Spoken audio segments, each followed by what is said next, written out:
દેવગઢ બારિયા નગરપાલિકાના સર્કલ બજાર વિસ્તારમાં કેટલાક લોકો દ્વારા પાણી પુરવઠા માટે બનાવવામાં આવેલા વાલ્વ ચેમ્બર ઉપર ગેરકાયદેસર રીતે વાહનો પાર્ક કરવામાં આવી રહ્યા છે।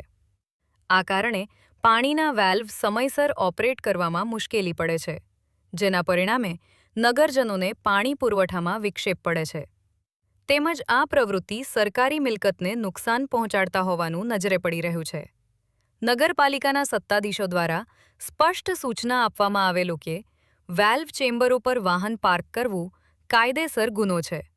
આવી જ રીતે પાર્કિંગ ચાલુ રહેશે તો સંબંધિત વ્યક્તિઓ સામે કડક કાયદાકીય કાર્યવાહી કરવામાં આવશે।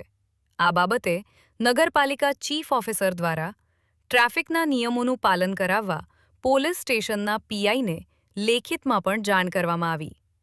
અહેવાલ અબ્દુલ રજાક મંસૂરી, દેવગઢ બારિયા।